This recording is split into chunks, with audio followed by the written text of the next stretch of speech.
marami akong pinupuntang anniversary at kalimitan ay ang mga tao masyadong mabala. Alam niyo po, meron po isang mahalagang bagay na dapat ay mapasa atin. Sabi ko nga, ang pinaka-espesyal na bahagi ng ating mga programa ay walang iba kundi ang pakinig ng salita ng Diyos sapagkat yun ang pangungusap ng Diyos sa atin. Amen? Amen.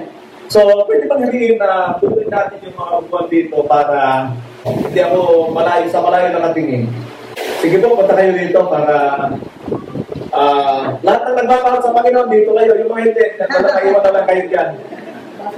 Ginamit ko lang yan. Malala po minsan sa aming natutunan ni Pastor Tito, doon sa aking pinagpastoral sa Muntinlupa. Pumunta po ako sa palengke, dala yung aking maliit na loud hailer, parang speaker yun na maliit. Sabi ko, ako po ay nandoon sa aming iglesia at plano kong mangaral dito. Pero alam niyo kung sinabi sa akin ni Satanas, sabi ni Satanas sa akin, huwag ka na pupunta sapagkat walang makikinig sa iyo. At sabi ko sa kanya, alam mo Satanas, hindi ako naniniwala sa iyo sapagkat ikaw ay sinungaling. Sabi ko sa kanya, sa aking kwento lang, gawa ko lang naman ito. Sabi ko, habang ito ay pinipreach ko sa mga tao, sabi ko sa kanila, alam niyo, sabi ko sa Satanas, kung ang mga tao ito hindi makikinig sa akin, kunin mo na sila. Bigla po lahat ng mga tao ay nagbigay ng attention sa akin. So, pero totoo naman na si Satanas ay nabigyan kapag may pangangaral ng salita ng Diyos. Alalahanin niyo yung Mark chapter 4 na kung saan ay talinghaga tungkol sa mag-asik. Si Satanas ay abala doon, talagang ang salita ng Diyos ay kinukuha niya. Kaya kung kayo ay tutulog-tulog, mga kapatid, ngayong hapon, umaga, ay kukunin ng diablo ang mga salitang ito at hindi ito makikinabangan. Pero sana po kayo ay talagang makinabang sa mga salita ng Diyos na ito. Malala ko rin ang sinabi ni Apostol Pablo sa 1 Thessalonians chapter 2 verse 13. Sabi ni Pablo, nagpapasalamat ako sapagkat ang mga salitang napakinggan ninyo mula sa akin ay tinuring ninyo na salita ng Diyos. Ito ang dahilan kaya kayo ay nagsipagbago. Dapat ganoon ang ating attitude kapag tayo ay nasa church na ang mga salita ng pastor ay tinuturing natin na mga salita ng Diyos para tayo magkaroon ng pagbabago sapagkat totoo naman na ito ay galing sa banal na kasulatan. Kaya po ang aking isi-share sa inyo ay punong-puno ko ng mga talata. Actually, sabi ko nga, gusto kong puno ng 3 talata lang para doon ko magbubulay ito. Pero habang pinag-iisipan ko yung ating pinaka-tema, yung inyong tema ay ang pagliliwanag at pagtatagumpay ng isang tunay na Kristiyano ay nasa pagsunod sa mga utos ni Jesucristo. So ito ay pinag-isipan ko mga kapatid. Actually, nung ibigay ito ni Pastor JT sa akin, ay siyempre, iniisip ko na kung paano, bagamat napakarami kong kabalahan dahil nga sa meron pang seminar. Pero nag-isip na po ako, kanina umaga, kailangan kong bumangon ng maaga para ito ay pag-isipan. So doon lang na kumpleto, doon lang binigay sa akin ng Panginoon ang kumpletong mensahe para dito. Kailangan kong ipaliwanag ito base sa ibinigay sa akin. Ayaw ko namang lumayo doon sa nais niya na mensahe sapagkat ako'y naniniwala ang mga pastor ay nananalangin sa mga mensahe na nais ng Diyos para sa kanyang mga pinili. Amen? Isa nga pong palagpak para sa ating Diyos ng Panginoon. So yan po ang ating pamagat o tema sa araw ng inyong anibersaryo, ang pagliliwanag at pagtatagumpay sa pagsunod sa mga utos ni Jesucristo. Ang tanong ay, meron bang utos ng Panginoon Jesucristo? Alam niyo po, matagal na ako nagpapastor noon. Minsan ay galing ako sa Loain, naupo ko sa harapan ng aming bahay. May lumapit sa akin na isang lalaki, dahil dito ay Kristiyano. Sabi ko, welcome po kayo. And panala ko na sabi niya sa akin, kalaunan sa aming pag-uusap. Alam po ninyo, ang kautusan ni Kristo ay iba sa utos na nasa Old Testament. Medyo hindi ko kayang tanggapin yung katotohanan yon. Sa madalit sabi, dahil ako naman ay Bible reader, ay hindi ko matanggap noon. So, siya ay nagpaalam dahil ayaw niya makipag-argumento sa akin.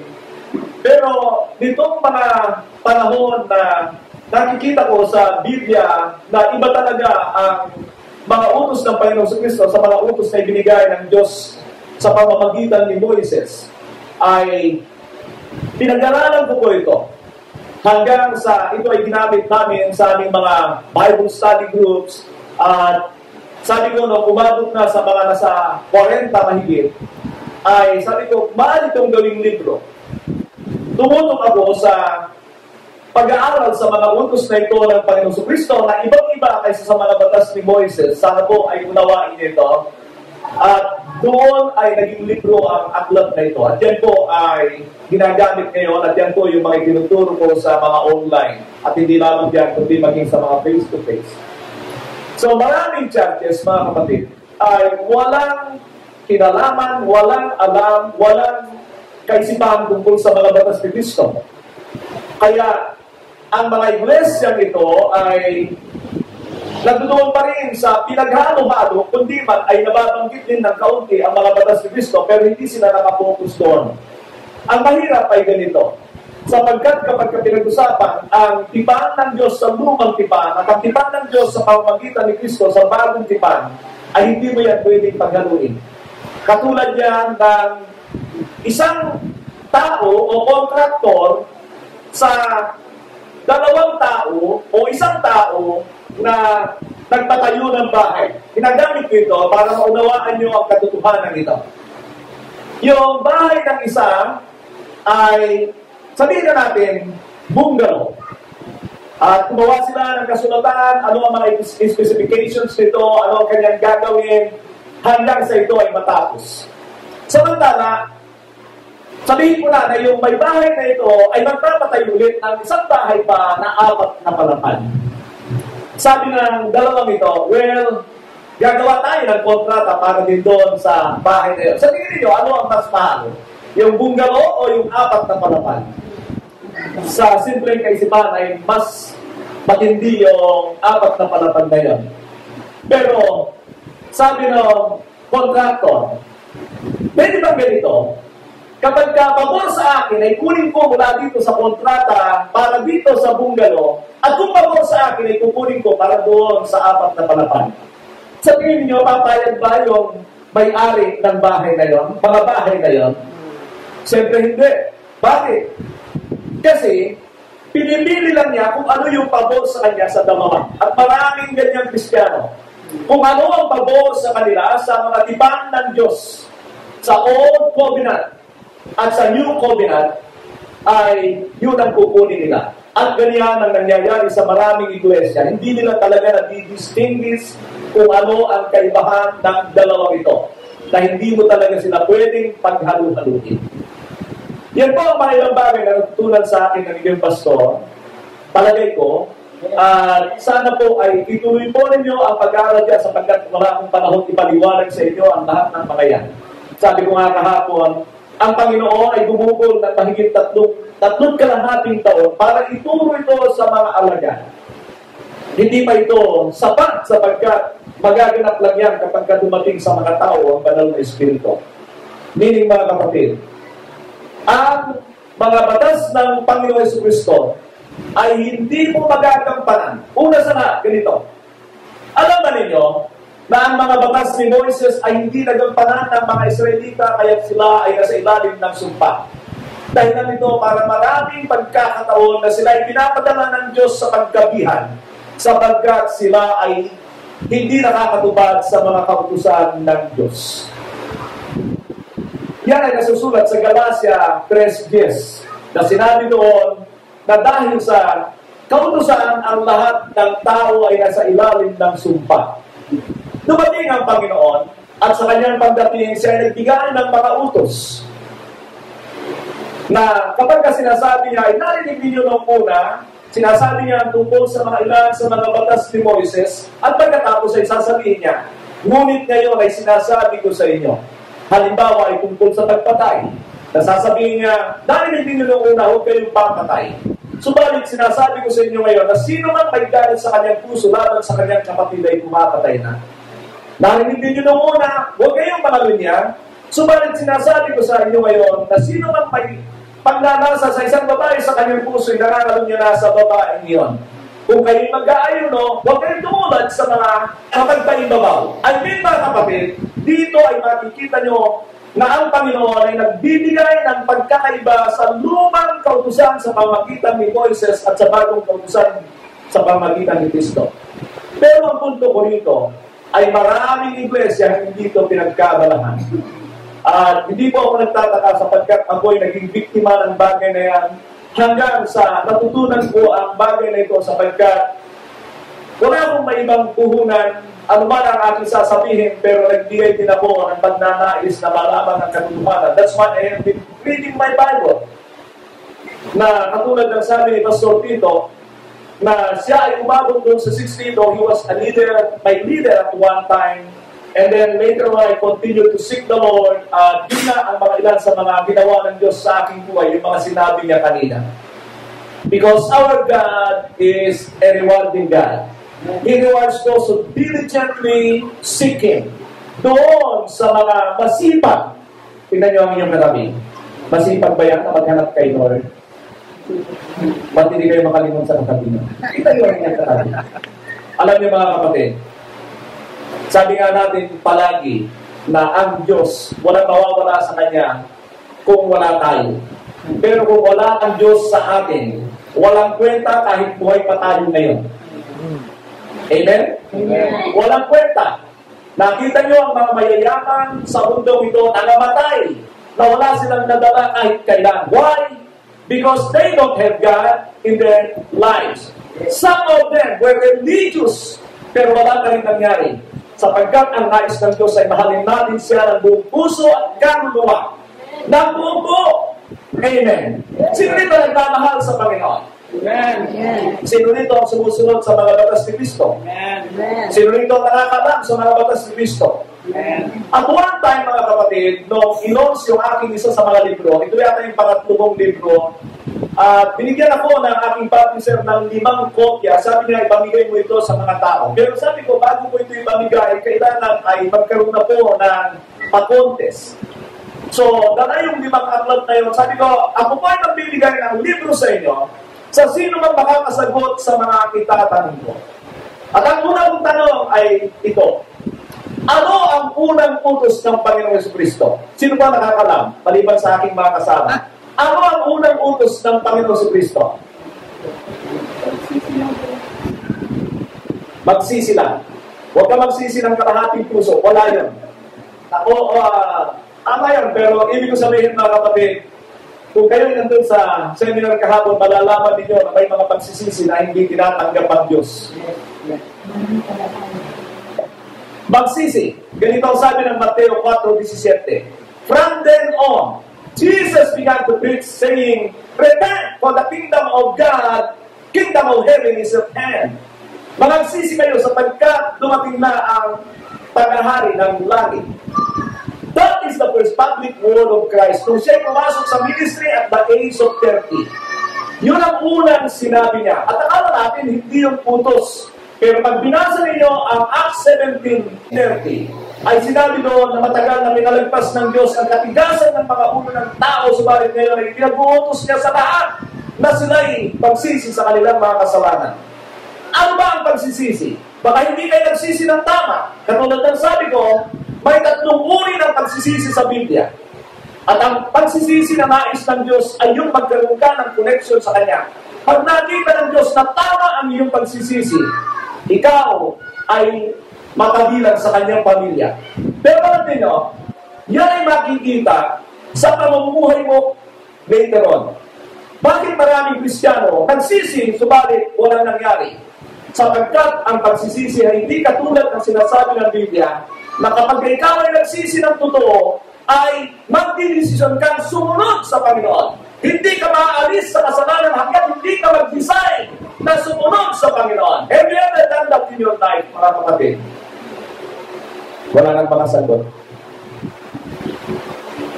Anyway, mga kapatid, hindi po ako nagkukunti na. Ako po ay talagang sasabi ng katotohanan sapagkat yung mga salita ng Diyos ay nagbubukas ng ating kaisipan.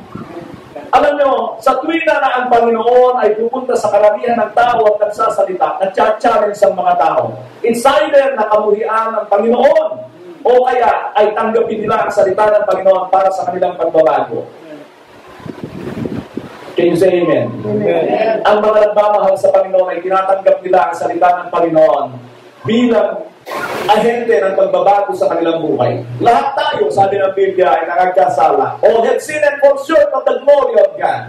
Ano ang ibig sabihin nun? Na tayo ay wala doon sa pamantayan ng Diyos. Hindi natin tinamaan yung nais niya na tamaan ang ating mga buhay. Pare-pareho tayo sa bagay na yan. Pero para tayo ay tumama, kailangan ay alamin natin. Pagkatapos nating tanggapin ang katotohanan na wala tayong magagawa para lumapit sa Diyos, kundi sampalatayan ng kanyang bugtong na anak ay magpasimula tayong alamin ang kanyang pamamaraan, ang kanyang nais, at yan ay nasa mga batas ni Kristo. Sabihin mo sa katabi mo, alamin mo, ito kami mga kapatid, ibagang taleta kaabay mo. Wala na, tapos na. Hindi ko na alam. Kahirapan ako. 45 years na ako sa Manila, kaya yung kulay ko lang hindi nagbabago, pero hirapan na akong mag-Ilocano. Anyway, mga kapatid, yan po ang katotohanan na dapat ang lahat ng Kristiyano, pagkatapos na sila ay kumilala sa Panginoon, ay alamin ang mga batas ni Kristo. So, yung sa SMX na yun, sabi ko, ano ang unang batas ni Kristo? Wala akong nakasagot. So, wala akong naibigan. Hindi nabawasan yung 5 kong libro. Pangalawang tanong, sabi ko sa kanila, ano ang kaisa-isang utos ng Ama sa bagong tipan? Wala rin nakasagot. Maraming nag-try, mali. O sino nakakaalam ng kaisa-isang utos ng Ama sa bagong tipan? Para pala akong nandun pa rin, hindi pa ako nakaalis sa SMX. Baka mahigit 500 na tao. Alam nyo, nandiyan po yan sa Matthew 17:5. Sinabi ng Ama mula sa langit, "This is my beloved Son, in whom I am well pleased. Listen to Him." Na kung meron daw tayong pakinggan, ay walang iba kundi ang Panginoon sa Kristo. Amen? Amen. Amen. So ito ang Panginoon na may utos pala nung siya ay nandito sapagkat papalitan yung mga batas ni Moises. Sinabi ng Hebreos 7:12, when there is a change of the priesthood, there must also be a change of the law. Pag may pagbabago sa pagkasaserdote, babaguhin din ang kautusan. At alam natin na si Kristo na ang punong saserdote na dapat sanay sa mga Levita. Mga kapatid, medyo nalalaliman ako dito sa aking mga sinasabi sa inyo. Pero kailangan ko sabihin sa inyo. So, I can encourage you to start knowing the commands of Christ. Ngayon, ganito po. Magbibigay ako, malipat sa mga kasama ko magbibigay ako ng libro ngayon. Pero po kaming dala. Pero mamaya ako kayo bibigay dahil nandun sa sasakyan. Sa sino mang makakapagsabi sa akin kung ano ang pangalawang utos na sinabi ng Panginoon? Sang-ayon sa aklat ni Mateo. Wala bang mag-try? Wala bang humula? Wala? O yan, ang sinasabi ko sa inyo. Maramang ay narinig ninyo yung una, repent for the kingdom of God is at hand. Pero yung pangalawa, ano sinabi ng Panginoon? Alam niyo kung ano sinabi ng Panginoon? Kahit ko bang sabihin ko sa inyo? Ayaw ko hindi ko sasabihin. Gusto niyo sabihin ko? Yes, sir. Sabi niya, follow me and I will make you fishers of men. Alam niyo ba kung anong pangatlo? Ang pangatlo ay sinabi niya, rejoice and be glad, for great is your reward in heaven. Tignan niyo yung mga sinasabi ko, pautos yan. Alam niyo kung bakit kailangan sumunod ka sa Panginoon? Sapagkat kung hindi ka susunod sa Kanya, yung direksyon mo sa sarili mo ay maliligaw ka. That is the reason why I believe na ito ay may mga pagkasunod-sunod. When Christ said, repent, you can never enter the kingdom of God without repentance. When Christ said, follow me, you can never change your purpose of life without following Christ. Kaya marami, kung ano yung buhay nila nung nagdesisyon sila na tanggapin si Kristo, yun pa rin ang dati nilang buhay ang nilalakaran. Why? Because they did not decide to follow the Lord. Nakukuha niyo ba, kapatid? Parang gusto natin mabibigan. Alam niyo, ito po ang totoo. Pagka katotohanan ang sasabihin ko sa tao sa mundo ito na nasanay sa pamamaraan na mali. Nakikita niyo ang buong mundo? Ayaw sa totoo. puro gusto nito ay pampaalsa sa kanilang ilusyon. Ito hindi ko pinagtatakahan sapagkat yan ay nasa Biblia. Pero sana tayong mga naghahanap ng katotohanan ay masaya tayo sa katotohanan. Lagi kong sinasabi sa amin, mga kapatid, alam nyo, ang problema natin ay kasalanan, ang Diyos ay nagmamahal kapag pinapadala sa atin ang solusyon at salamin na makita natin ang ating mga sarili dahil sa ating kalalagayan. So kapag ang Diyos ay nagpapadala ng salaminan ng buhay ang kanyang salita, makikita mo kung ano ang problema mo. Kaya dito sa ating sasabihin, hindi ko man kayo kilala, makikita niyo kung may problema pa kayo na dapat baguhin. At yan ay hindi mauubos hanggang sa tayo wala na sa mundong ito. Tayo ay maging ganap lang kapag dumating na ang anak ng Diyos na tayo ay babaguhin mula rito sa mundong ito. Aalisin sa mundong ito. Say amen. Amen. Ganun po ang katotohanan. So ang Panginoon, sa kanyang bago umakyat sa langit, ay sinabi niya yung dakilang tagubilin. Magbibigay ako ng libro sa nakakamemorya sa Matthew 28:19-20.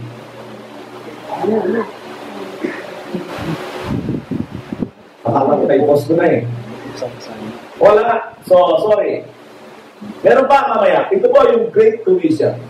Sabi niya, therefore go and make disciples of all nations, baptizing them in the name of the Father, the Son, and the Holy Spirit, and teaching them to obey all that I have commanded you, and surely I am with you always in the very end of the age. Yan po ang dakilang tagubilin. Sabihin natin, dakilang tagubilin. Sabay-sabay, yung parang hindi pa ito. Sabay-sabay. Dakilang tagubilin. Yan. So, ano ang tagubilin na yan? Humayo kayo at gumawa ng alagad. Alagad means tagasunod. Sino ito tagasunod ng Panginoon? Amen. Mga kapatid, kung hindi nyo alam ang mga batas ni Kristo, imposible kayo'y maging tagasunod niya. Sinasabi ko yan para malaman nyo. Kasi ang tao, pag maganda, alam mo na yan, kasi tagal ko na nagpastor. I have been a pastor for 4 years, I think. Mula na ako'y 30 years old, ngayon ako'y 65, 35 years na pastor. So, napaka-imposible na hindi ko ba malaman yung mga bagay na yan. Nakapag kasi sinasabi ko, sino rito ang tagasunod ng Panginoon? Tataas ng kamay ng mga tao. Pag tinanong mo, anong utos ng Panginoon ang alam mo? Wala. Yan, kung sinusunod mo, tagasunod ka, wala kang alam na batas ni Kristo. Kaya alam ko yun. Mga kapatid, kahit mga pastor minsan, alam ko yung katotohanan yun. Pero, nandito ako ngayon para isingin kayo sa mga katotohanan ito na napakahalaga. Alam niyo kung paano magliwanan at maging matagumpay na Kristiyano. Sino ito gusto magtagumpay hanggang sa kabilang buhay? I mean, pag tinataas ko pa lang, magtaas din kayo ng kamay. O sino ito gusto matahamak, pakitaas ng kamay? Wala. Ibig sabihin, gusto nyo lahat na makarating sa kanya ng Diyos. Hindi mo magagawa yan kung hindi mo alam ang mga batas ng Kristo. Wala nang susundan sapagkat ang mga utos ng Panginoon sa Kristo ang guide natin habang tayo patungo roon sa hangganan ng ating buhay. Ito ang pinaka-guide natin para malugod sa atin ang Diyos. Amen? Amen. So, yan ang utos ng Panginoon. At alam nyo, katulad ng sabi ko sa inyo, matagal na itinago ito ng diablo sa mga nagsasabing Kristiyano. Born again! Umaangkin na born again, pero walang pagkaaral. Ang utos ng Panginoon, ang pinaka-basic dapat, sabihin natin, basic, na ituro sa mga totoong na born again. Yan ang pinaka-pangunahing dapat na ituro sa mga born again. Kasi para kang umalis doon sa mali, ngayon, kailangan mong matutunan. Kaya lang, sabi ng marami, nakilala ko si Jesus. Ano nakilala mo si Jesus? Paano mo masabing nakilala mo si Jesus na hindi mo naman sinusundan? Ano ang point ko? Yan ay lengguwahe ng mundo ito sa mga Kristiyano. Nakilala ko po si Jesus noong ganito. Nakilala mo? Sasabihin ko sa inyo, ano po ang pangalan ko? Arthur. Kilala ba ninyo ako? Imposible. Ilan ang anak ko? Wala nakakalam sa inyo. Ilan ang asawa ko? Hindi pwedeng dalawa. Tama? I mean, mga kapatid, hindi nyo ba ako kilala dahil lamang sa aking pangalan. Tanggin ko si Pastor Jay. Kung kilala mo ang asawa mo, pag hindi mo yung kilala, yari ka mamaya. Ano ang paboritong pagkain ng asawa mo? Adobo. Nandiyan si Sister Biaya Grace. Kaya ka pala malakas ang boses wala dyan Okay. Bernardero, anong size ng bewang ng asawa mo? Nag-isip. Pastor Mark, ano ang size ng paa ni Sister Lee?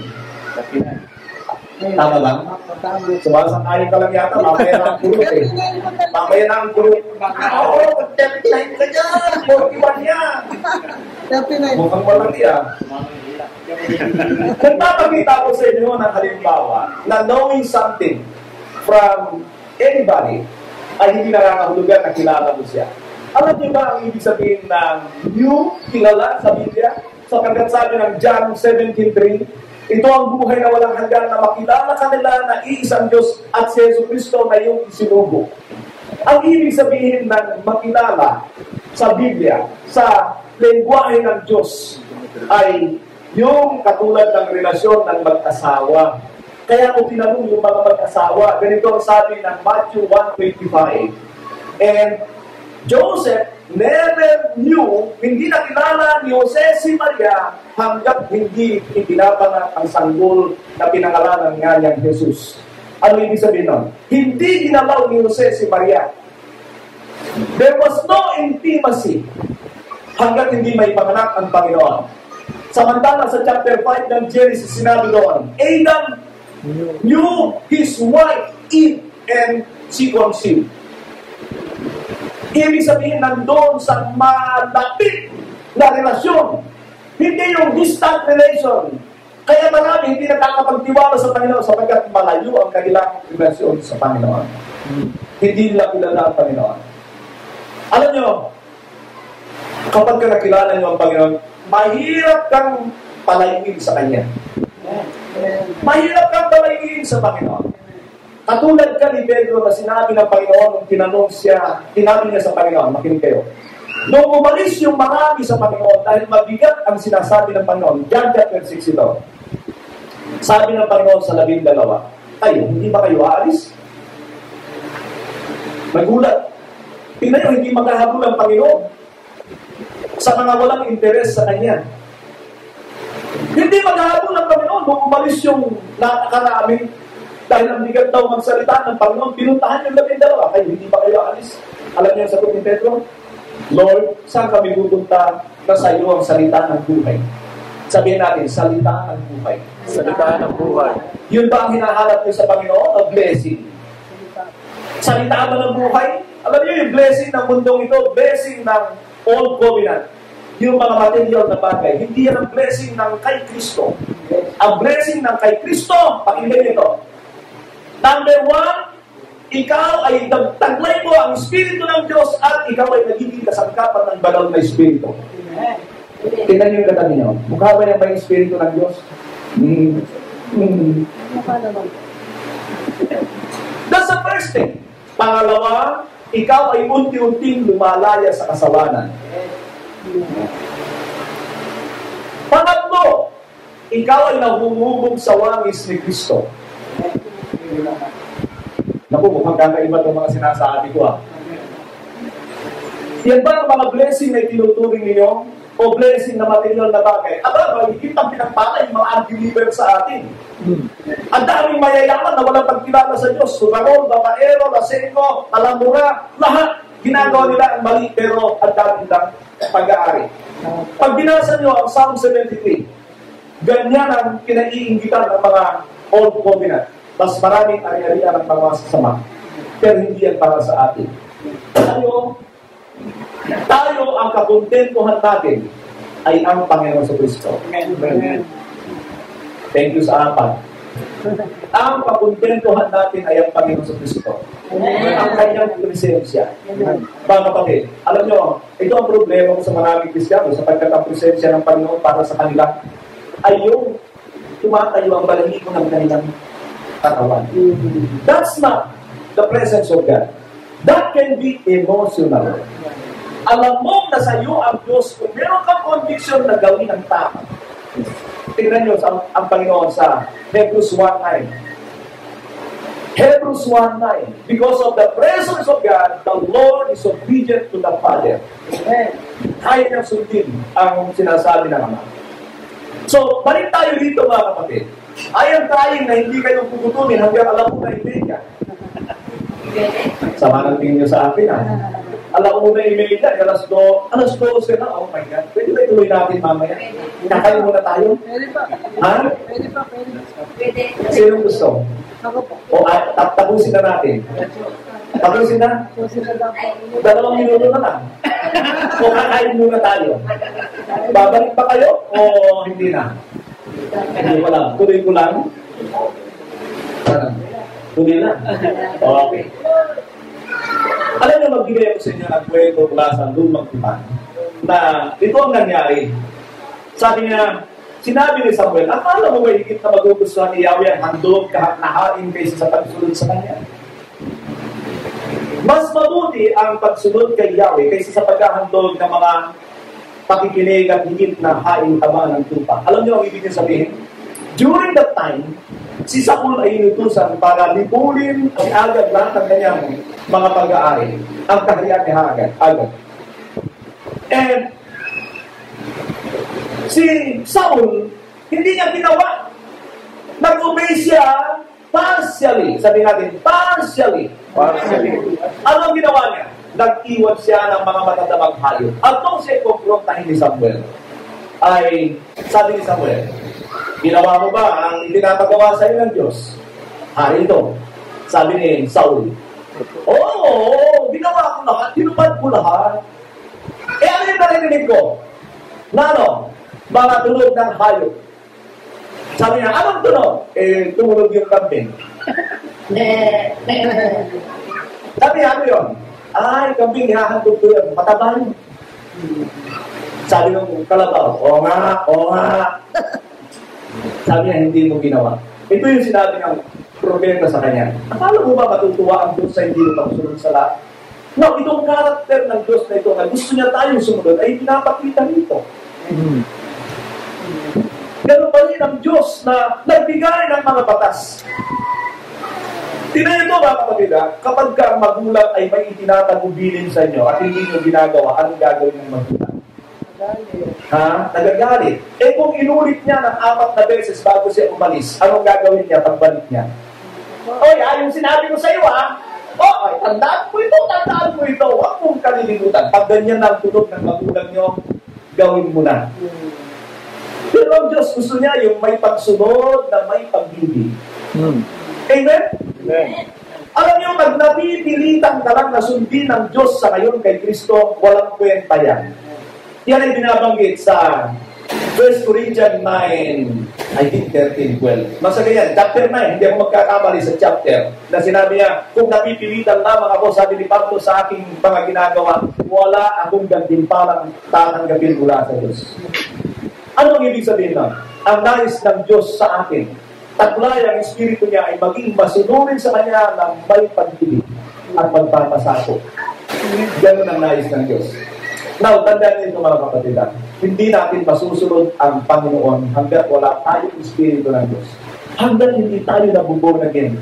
Kaya alam niyo kahapon yung aming seminar, may mga pastor doon ang seminar nila tungkol sa born again. Sapagkat nakita ko na isa yan sa mga ginulo ni Sonaras para akala mo born again ka pero hindi ka pala born again. Kaya ang hirap mong pasundin. Hindi mo masusunod ang Diyos. Sabi ko nga, kung yung batas ni Moises hindi tayong sundin ng mga Israelita, mas mataas ang batas ng Diyos sa atin para sa ngayon. Hindi mo yan kaya hanggang wala ang Espiritu ng Diyos. At tandaan na ikaw ay may Espiritu ng Diyos. Ang unang-unang gagawin ng Espiritu ng Diyos, puhawin ka niya sa salita ng Diyos. John 14:26. Yan ang sinabi, kapag dumating sa inyo ang Espiritu ng Diyos, siya ang magtuturo sa inyo sa lahat ng bagay. Matuturuan ka ba kung lagi kang absent? Masama ng tingin ko sa atin. Matuturuan ka ba kung sa discipleship hindi ka sumasali? Unang sumasagot lang. Kung dito mga kasama ko rito, matuturuan ka ba? Ang utos ng Panginoon kanina, go and make disciples. Go and make disciples. Hindi niya sinabing go and make converts. Ang converts, Pag yan ay pinitik ni Satanas, wala na yan. Tatalikod na yan. Pag ikaw ay na-disciple, hindi yan iiwanan ng Panginoon. Yung mga anak, hindi iiwanan ng Panginoon hanggat hindi talaga na-disciple. At kahit na-disciple na, hanggat walang Espiritu ng Diyos, hindi niya tira ang ayok. Kaya ulitin ko yung tanong ko kanina. Mukha bang nagtataglay ng Espiritu ng Diyos yung katabi mo? Mukhang wala pa. This is an exposition, mga kapatid. Alam niyo kung bakit ko sinasabi ito? Sapagkat mahal ko ang kaluluwa. Mahal ko kayo. Marami ay nambobola lang sa pulpito. Basta pagkatapos mag-ikapo kayo, magkaroon kayo ng malaki na pupo. Alam niyo sa amin, walang ganyan. Wala. Sa amin may offering. Lalagay ko yung offering box ko. Minsan, hindi nila alam kung nasaan. Natin nila, gusto nila magbigay. Bakit? Walang exhortation ng giving sa amin. Bibihira. Kapag may pangangailangan na, saan ako mag-exhort sa giving? Alam ko yung punto ko dyan, mga kapatid. Hindi ako after sa pera ng tao. Kaluluwa mo ang mahalaga sa Panginoon. Pero kung ayaw mo, mga kapatid, ikaw ay humanda sa walang hanggang naglalagablad na asupre. Sapagkat ang Diyos ay nagkatawang tao, nagsakripisyo para ibigay ang kanyang buhay alang-alang sa iyo. Alam niyo, nararamdaman ko na dapat niyong marinig ang katotohanan niya na ang ginawa ng Panginoon, iniwan niya ang kanyang kaharian sa langit alang-alang sa atin. Amen? Amen. At alam niyo ang ginawa niya, inalis niya ang kanyang pagka-Diyos. Siya ay naging sanggol na walang buwan. Nagkasimula siya doon. Hanggang sa siya ay lumaki na unti-unti, katulad natin ay nag-aral at katulad natin natututo. Basahin niyo ang Isaiah 7:14 and 15. Lumalabok ang Panginoon, ang anak ng Diyos sa kaalaman. Dahil ikaw ba naman, lumalang ng lahat ng bagay, pagkatapos ay magiging walang muwang, patayag ganon. Ganon ba kadali ang Panginoon? Ang ginawa ng Panginoon, hindi ganon kadali, mga kapatid. Kaya minamaliit ng marami ang ginawa ng Panginoon, hindi nila nauunawa ng mga bagay na ito. Tinanggap lang si Jesus para sa kanilang pakinabang. Gusto lang nila pakinabangan ng Diyos. Mga kapatid, gusto ng Diyos na makinabang tayo sa Kanya, pero kung wala kang pag-ibig sa Kanya, hindi Kanya mamahalin. Hindi ba ang dakilang utos ay love the Lord your God with all your heart, with all your soul, with all your mind and strength? Hindi ba yan? Gusto lang natin, ibigin tayo ng Panginoon kahit anong gagawin natin. Hindi niya gagawin yun hanggang hindi mo rin siya mamahalin. Dalawa na lang nag-iingan ha. Problemang malaki ito, alas 12:05 na.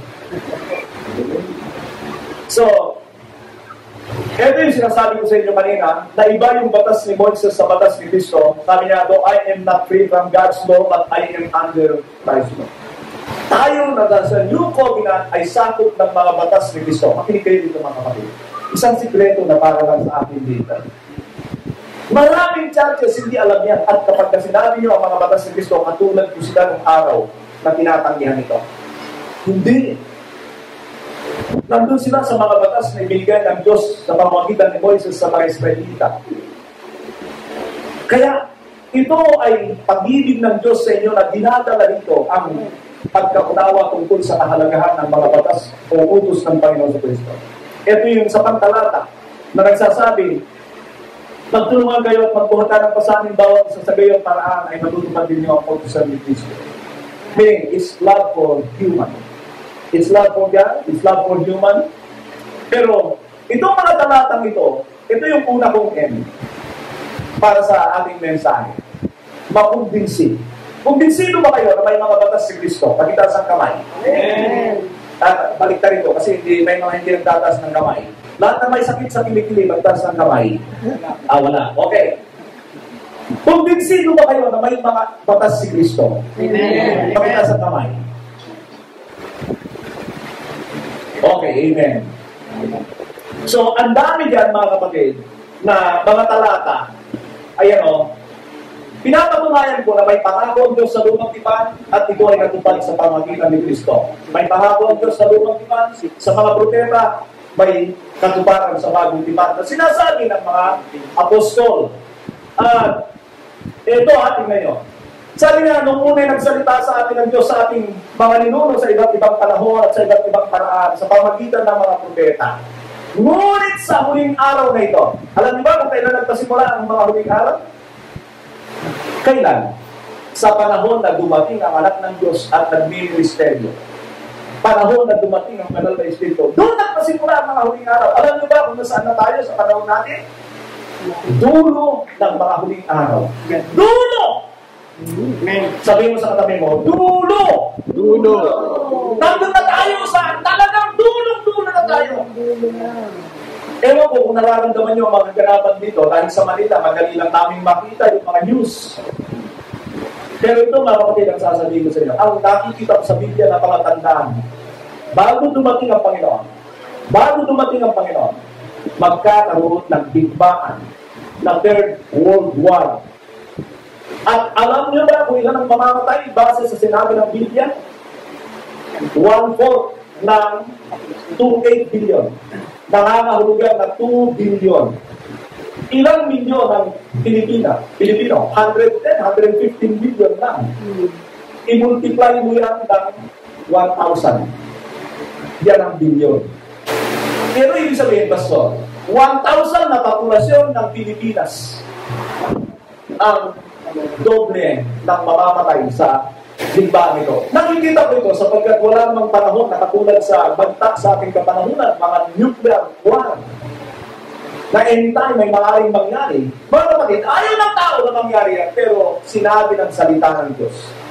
May mga bagay na tinakda ang Diyos na hindi matanggihan ng tao. Ang tao papunta doon. Hindi nila alam na magagamit sila ng Diyos sa kanilang mga ginagawang hindi tama. Bakit ko sinasabi yan sa inyo? Sapagkat maraming ignorante sa salita ng Diyos. At naniniwala ako sa salita ng Diyos. Wala akong basihang iba. Basahin nyo ang chapter 6 ng Pahayag, Altiin, 6:8, na sinabi diyan na 1/4 ng populasyon ng mundo ang mamamatay. Saan nyo ngayon dadalhin yung mga pinagpapanggura nyo at kawalang pag-ibig sa panahon sa Diyos? Bakit ko sinasabi yan sa inyo mga kapatid? Sapagkat mahal ko ang kaluluwa. Kung hindi kayong gumising at dito aaliwin, marami ngayon. Sabi ko nga, pag nasa church, inaaliw lang sila. Mahal niyo ba ang Panginoon? Amen! Sino rin ang mga minamahal ng Diyos? Pagkitasan naman! Amen! Siyempre, sino ayaw na ang kini ng mahal na swalo siya ng Diyos? Sino rin ang mga pinagpala ng Diyos? Amen! Subigaw! Hallelujah! Sigaw din yan dahil wala na ang pagpapala. Nagabi, iyak lang ng iyak. Pero pinagpala yan. I-convert niya yung mga, ibig sabihin, parang nagsisinulin tayo. But, balik tayo dito. Kung ikaw ay kumbinsido, praise the Lord. Ano ang gagawin mo? Kumbinsido ka lang kung pangalawa, mag-aaral ka. Dahil hindi mo naman alam yan eh. Hindi yan automatic. Mga kapatid, hindi automatic na alam mo ang mga batas ni Cristo pag na-born again ka. Kaya sinabi ng Panginoon, lumapit kayo sa akin, pag-aral kayo sa akin. Sino sinasabihin niya? Mga Hudyo. Alam ang Old Testament. Mga Hudyo yan. Alam ang Old Testament. Pero sabi ng Panginoon, okay, mga Hudyo, lumapit kayo sa akin, pag-aral kayo sa akin sa pagkat ito ay bago. Later on, sinabi ng mga apostol sa mga born again ng mga Hudyo, inilaan nila kanilang mga sarili upang matuto sa turo ng mga apostol. Nagsama-sama silang magkakapatid, nagsasama-sama sa pagkain ng tinapay at nananalangin. Sa wikang Ingles ay ganito yan. Makinig kayo. And they devoted themselves to the apostles' teaching. Sabihin natin, devoted. Nakakita na ba kayo ng devoto? Meron bang mga devoto rito? Nung mahal na araw ay naglalakad, na mainit, walang kinelas, may pasan-pasan na krus, devoto yun. Amen? Yung nasisira ang ulo, pero nasisira ang ulo sa mali. Pero ito, mga Kristiyano ito. Na nung sila ay born again, magkanda, sira-sira ang ulo nila sa pag-aaraw sa salita ng Diyos. Mga Hudyo yan, yung unang na-convert na yan. Alam niyo ba mga Hudyo?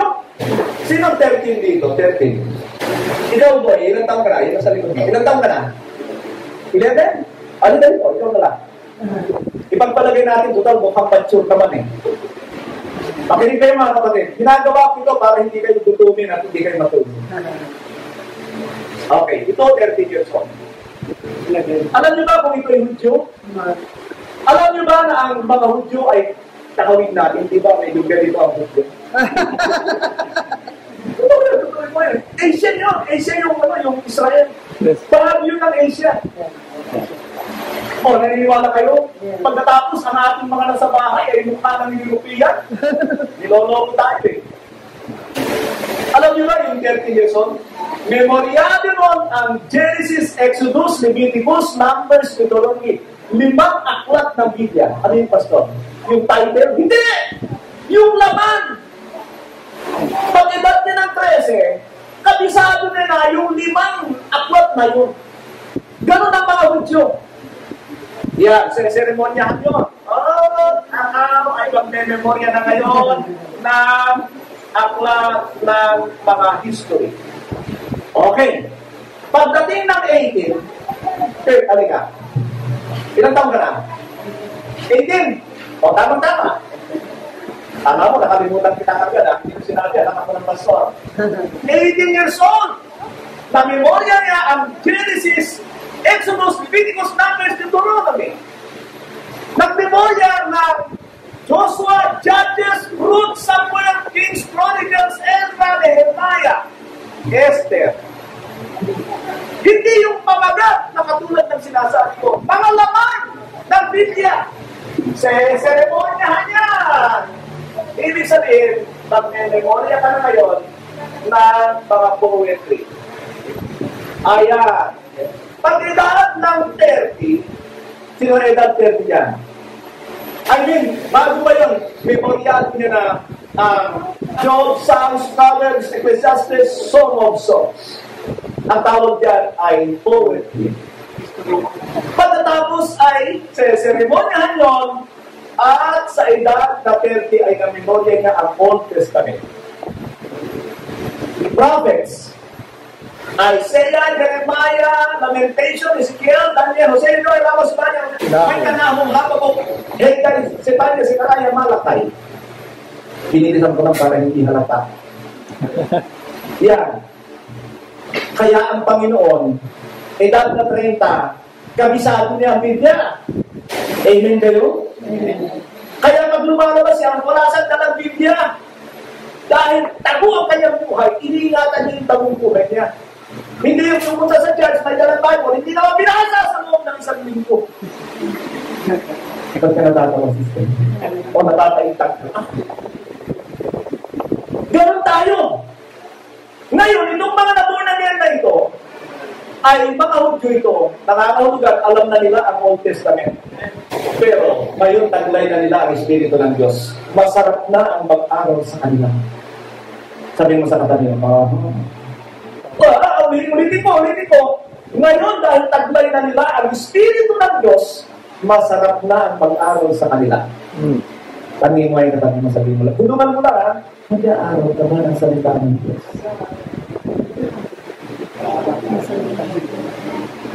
Kasi yun ang trabaho ng Banal na Espiritu. Tuturuan tayo dahil galing tayo sa mundo. Anong naisipan natin? Makamundo! Amen ba kayo? Sabi mo sa katabi mo, magpagod ka na. Mag-aaral!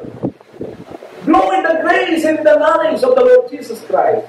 Sabi ng 1 John 2:27, as for you, the anointing you have received remains in you. Sabi niya, and that anointing will teach you all things.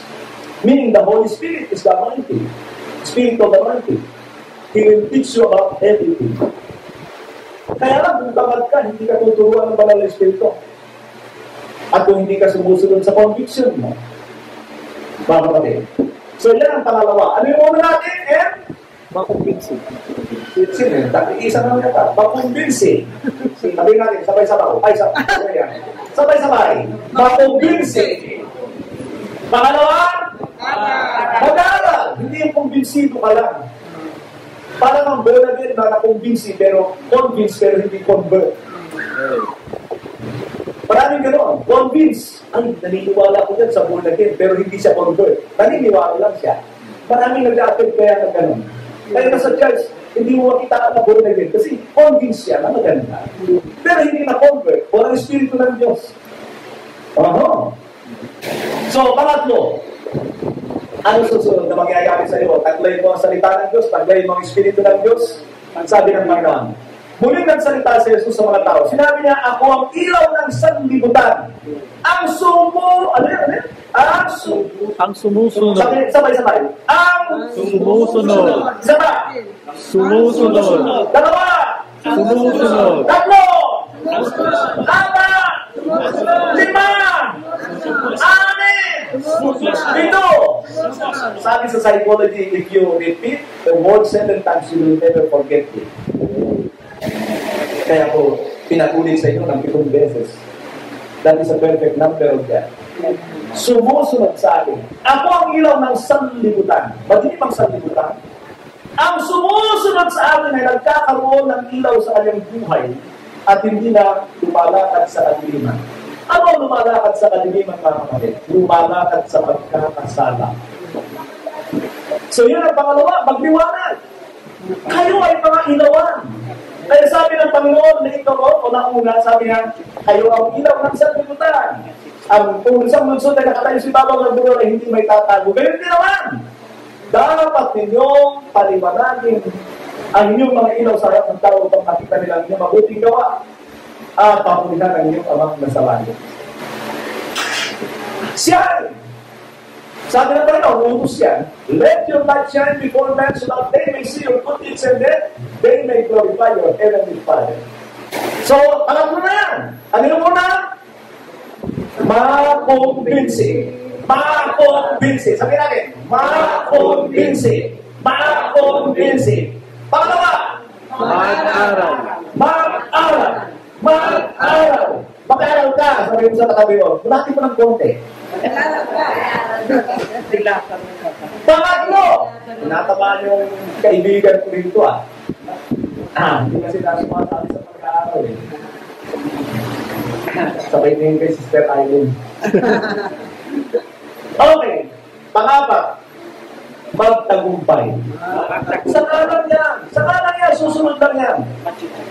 Alam niyo itong talinghagan ito ng Panginoon na ilagay ko rito. Kaya ang bawat nakikinig at basahin nyo. Huwag kayo tumingin sa mukha ko. Wala kayong mapapala. Kaya ang bawat nakikinig at Sasagawa. ng salita mo ay matutulad sa isang tao Matalino. Yan. Tayo ng kanyang bahay. Tapos sabi nga, ang bawat 26, ang bawat nakikinig ng aming salita, ngunit hindi nagsasagawa ay tinatawag na cute. Ay, Wala wala. Wala eh, pinalitan. Pinalitan yun eh. Hangal daw, hangal. Well, Ay, isang hangal. hindi pala cute. Sino rito matagal ng Kristiyano? Huwag kayong magmalaki kung hindi nyo sinasagawa. Walang pagbabago yan. Ang tawag sa inyo ng Biblia ay Hangal. hangal. Sira. Mga kapatid, hindi ka tatawagin cute. Marami sa atin, tuwa-tuwa na pag nagtagal yung mga Kristiyano sa church. Ay, hindi ako natutuwa din pag wala akong nakikita pagbabago. Alam niyo sa amin, sasabihin ko sa mga baguhan, kung kayo ay walang appetite sa salita ng Diyos at ayaw niya mag-aaral, ang daming churches sa paligid natin. Wala namang umaalis. Maraming natatagal, hindi nag-aaral, pero ayaw namang umalis. Hanggang ayaw niyo pumunta sa amin, Pero yung mga nagmamahal sa Panginoon, yun ang mga tungkol para sa kanyang mga putos. Amen? So, tingnan nyo, ang tawag, tandaan nyo ito, mga kapatid, hindi ako ito. Sino nagsasabi nito? Ang Panginoon. Nagbibigay siya ng pangarig. Alam niyo yung pangarig? Pangarig. Ilocano yun. Manginginan na, hindi pangarig. Tapos, nakita tayo, nagkipagbangi tayo. Parang ako na yata Ilocano rito, hindi na kayo marunong. So, sabi niya, ang bawat nakikinig ng ating salita ngunit hindi nagsasagawa ng mga hindi matutulad sa isang taong hangal na nagtayo ng kanyang bahay sa buhanginan. Dumating ang unos, dumating ang malakas na hangin, dumating ang bagyo, at ang bahay na yun ay nagiba at tuluyang nawasak. Yan ang karugtong niya.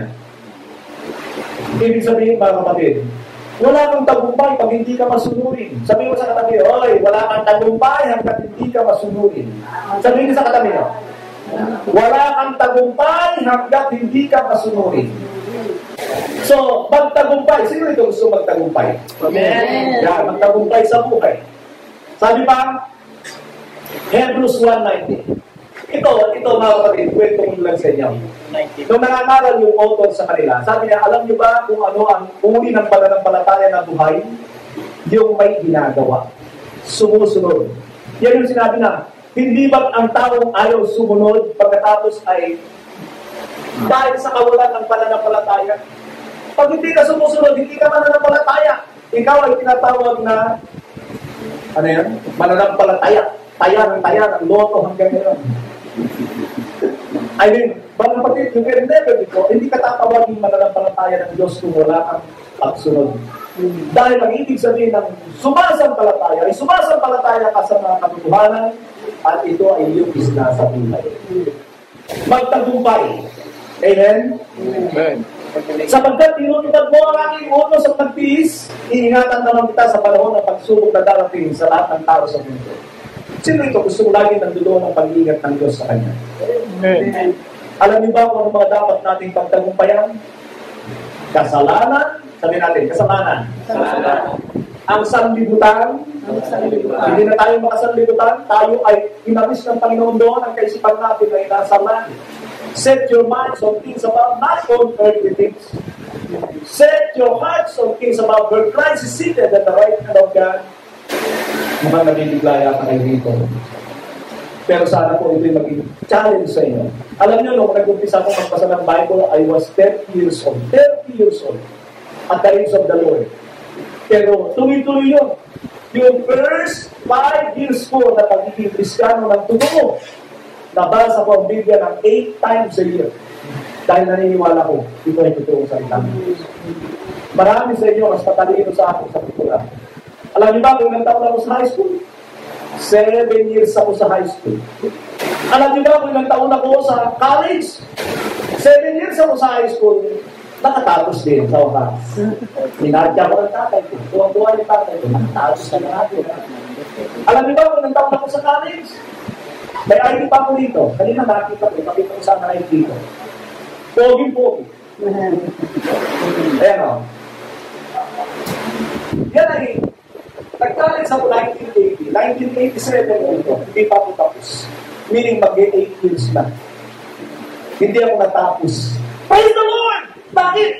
Kasi kung natapos ako ng mechanical engineering, mga kapatid, hindi ako nagpasto. Tingnan nyo. Pero nung ako ay tawagin ng Panginoon, sineryoso pa. Sabi mo sa katabi mo, seryoso ka na. Paano kayo kausap? Pero kailan kayo nakikipag-usap sa sarili nyo? Sabihin nyo sa iba. Amen? Mag-seryoso na kayo. Pag hindi nyo sineryoso ang Diyos, hindi niya kayo siseryosohin. Alam niyo, kung gaano ka seryoso ang Diyos, kinukwento ko sa inyo na iniwanan niya ang kanyang kahiran, nagkatawang tao siya, naging sangkot siya. Dahil seryoso siya sa atin. Kaya kung hindi kayo magsiseryoso, kamayan mo ngayon katabi mo. Kamayan mo. Hawakan mo sa kamay. Yan. Magseryoso ka na. Tuloy-tuloy. Amen? Tingnan niyo mga kasama ko. Yung dalawa mag-asawa, galing sa Cagayan yan. Para lang magkita-kita kami alang-alang sa Panginoon. Hindi dahil sa akin. Amen. Dahil kay Lord. Amen. Pumunta sila rito. Wala silang support. Pero pinagpalan sila ng Lord. Una sa lahat. Amen. Ito mga ito, galing sa Manila, galing sa Cavite, mag-asawa. Bakit? Seryoso ka, wala kang ginagawa. Pag may gawain sa church, para kang bayawa. Alam niyo yung bayawa? Pag nagligat mga naguyunan. Di ba? Nagligat na guyunan. Ay, paano? Bayawag na Kristiyano yan. Kailangan mong naming guyunan. Mga kapatid, mahal tayo ng Panginoon. Pero kung hindi natin siya mamahalin, hindi na tayo dadalhin sa kanyang walang hanggang mahalin. Ayoko ng emotional na kapatid. Alam niyo ang Panginoon, maraming Kristiyano, kung ini-emotion lang ang mga tao, sa akin, it is a decision of the will. Mag-desisyon ka sa buhay mo. Yan ang ginawa ko, hindi ako nagpapaka-emosyon. Desisyon ko, sundin ko ang Panginoon. Ganun yung ginawa yan. Lord, gusto kitang sundin. Hindi ko alam, pero tulungan mo ako. Sabihin niyo sa Panginoon niyo, pag hindi ka nagseryoso sa Diyos, magugulat ka pagdating ng araw. Sasabihin niya sa iyo, lumayo ka sa akin, hindi kita nakikilala. Akala mo lang, ang pangalan mo, saklot ng buhay. Yun pala dahil sa hindi mo pagsiseryoso sa kanya, nabura. Alam niyo ba, saklot ng pahayan, sabi ng Panginoon, buburahin ko ang inyong pangalan. Dahil sa kasalanan. So ito yung apat na pagtagumpayan natin. Kasalanan, ang sanlibutan, ang Diablo, at ang Antikristo. Panglima, ang ating laman, ang ating sarili. Hindi pa pala ang dapat pagtagumpayan. Dito itigil na ko dahil 12:30 na. Sama na naging ko sa akin. Nakikita ko na parang fried chicken na tingin sa akin. Kapatid, ito totoo na kailangan natin alamin muna. Ano yung apat? Balikan na lang natin. Tapos na tayo. Makumbinsi. Mag-aaral. Hindi, parang ayaw ko malit sa mag-aaral. Baka hindi nyo naman gagawin eh. Pastor Jonathan, sabihin mo sa akin ako magre-review. Mga pastor na, nire-review ko eh. Oo! Yung mga estudyante ko, patitikman ko talaga pag hindi ka nagseryoso. Kahit diba, sabi mo sa akin, Kristiyano ka, wala akong kalapatan kung unbeliever ka, okay, doon. Pero kung Kristiyano ka, sasabihan kita. Kaya, yan, binigyan ako ng privilege ni Pastor Jonathan. Kaya, hindi naman nila ako friend request sa Facebook, eh, sigurado, maraming takot sa akin. Ang bait-bait ko naman Kristiyano. So, number 1, makumbinsi. Kumbinsido ba kayo? Number 2, number 3, number 4, magtagumpay. Pag nagawa mo itong tatlo, maging masunurin kayo, magtatagumpay kayo sa buhay na walang hanggan. Alam niyo, ang buhay na napaka-iksi. Kamakailan lang, nagpastor ako, 30 years old. Nung ako'y mag-edad ng 50, nung ako'y mag-edad ng 40, nagkasakit ako. Sabi ko sa asawa ko, lagi ako magpapa-check up. Sabi ko sa kanya, may pag hindi ako pinagaling, break na tayo. Sa ibig sabihin ay, makikita na kami ni Lord. Pinagaling ako. At dahil sa 40, yun ang matinding pagsubok sa buhay ko. At dahil sa 50, nagulat ako. 50 na ako. Yun naman pala ang buhay. Hindi ako naging 50. Pagkatapos ngayon, tibay na ako. Hindi ko ba nabanggit? Tibay, ano ba yun? Tibay. 65. 65 na ako. Seryoso ba ako? Hindi. Seryoso. Bakit? Abay, saan ka daw pupunta? Anong gagawin mo sa buhay mo? Sige, bahala ka. Hindi ka naman pinigilan nyo, hindi naman maglulungkot sa'yo. Anak, huwag mo naman gawin yan. Hindi niya gagawin yun. Wrong. If you love me, follow me. If you love me, obey my commandments. Hindi ka titilitan kayo. Ikaw dapat magkanda ka kay Lord. Praise the Lord. Ganda na po ba yung seryoso? So, ganito ako magbawakas. Tayo pong natay tumayo at tayo manananay. Aming Ama, maraming salamat sa iyong salita. Ang salita mo ay buhay. Nagbibigay ng buhay sa amin. Dalayan ko ang seryosong puso, Panginoon, na mag-decide na ikaw ay susundin ng bawat isa. Dalayan ko na mag-praise at kayo ng mga lalaking babae na tunay na makita ang magmamahalin na sa iyo. Tulungan niyo ang bawat isa. At dalayan ko, Diyos, na kayo ang gumawa sa kanilang mga buhay. Dalayan ko rin na bilang Ama, kung sila ay magmatigas, paluin mo sila. Subalit ito ay pagtalong may pag-ibig, Panginoon. Maraming salamat sa iyong mga salita. Purihin ka. Salamat din sa buhay ng kanilang pastor, kanyang may bahay, at kanilang mga anak. Maraming salamat patuloy sa naggabayan sa buhay na nilang ahapunan. Sa pangalan ng Panginoon Jesus. At ito, salamat kita.